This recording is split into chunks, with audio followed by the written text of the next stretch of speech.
За гайгүй сонсогдож байна уу? За 1 2.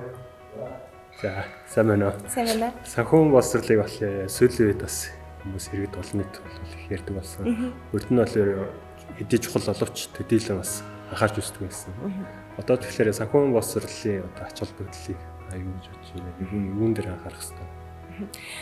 Тэр нөгөө урд нь хүмүүс анхаардаг байсан гэдэг дээр нийгэм хэлэхэд урд нь бол одоо миний баг байхад ч юм уу миний өссөн үед цаанаас нэг аль сард тэдэн килограмм гурил гэд ингээ өгчдөг. Яг хувьдаа хэрэглэх мөнгө эсвэл дуртай ингээд хувцас таалагдсан юм хувийн мөнгө гэдэг нь айгүй бага байсан болохоор яг тэрийг хүргээд юм санхүүг эрхчлөө гэдэг юм байгаад. Одоо болохоор эрхчлөөнд хүрсэн хүн өөрийгөө одоо нэг кинонд ажиллахдаа эсвэл нэг юунд одоо фото зураг авахлахдаа өөрийгөө үнэлээд өөрийнхөө үнэлэмжийг хангалттай авчдаг болсон болохоор хэрэглэнээс гадна илүү юмнуудаа ингээд яаж зарцуулахыг нь санхүүгийн боловсрал гэдэг юм санагдсан. Тэрийг бол би чинь бас нэг худлаа нэмэгтэй юм болохоор тий хаяа бол ямар ч бодлогогүйгээр зарцуулна. Дараа нь гинт ухаан оронготой гэд ингээд. Гэтэ яг нөгөө нэг хим хэмжээгээ барай авчихаар мэдээж хадгалахыг хадгалаад өөртөө нэг юм хадгаламжаа үүсгээд хоримтлаа үүсгээд дараа нь ямар нэгэн эрсдэлтэй юм аюултай юм тохиолдоход эсвэл надад таалагдсан юм маш боломжийн үнээр гарч ирэхэд хүн амьтнаас тусламж авахгүйгээр гараад хэрэглэхтэй ч юм уу нэг тийм жоохон ухаан зарах юмыг л санхүүгийн боловсрал гэдэг юм шиг. Гэхдээ тэр нь яг мөнгө олж чадж байгаа хүмүүсийн хувьд байдаг юм баха. Тийм.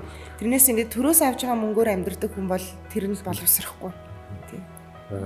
Нөгөө дээгүүр одоо зардал одоо өдөртөх талаар ярьж байна. Хүмүүс хоримтлаас гадна төлж чадахгүй зүйлээ бас зээлээр авах юм сонирхолтой болоод байна. Тэгэхээр зээл хүмүүс юу зүйл вэ?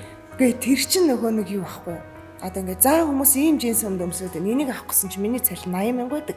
Энэ өмд нь 120,000 байдаг. Хүнээс дутхгүй аваад өмсчмөр энэ ч гэдэг юм нэг тийм эхлээд өөрийнхөө хэрэглээг, өөрийнхөө хүрээллийг, өөрийнхөө нөгөө ингээд чадлыг боломжийг үүсгэчээ дараа нь тэрэнд явахгүй. Тэгэд болоог байхдаа ингээд нөгөө нэг жоох буруу зарцуулт хийгээд юм гэсэн. Болоогүй ээжжил 120,000 өмдийг чамаас 40,000 төгрөг зээлж авч өмсвөл нэг сар өмсөв тэр өмд мөнгө олохгүй байхгүй.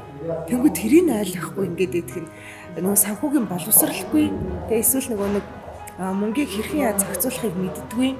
Эсвэл бидний багаас том болтлоо ингээд боловсрал олгоогүй байна. Маш чухал мэдээлэл гэсэн баярлалаа. За баярлалаа.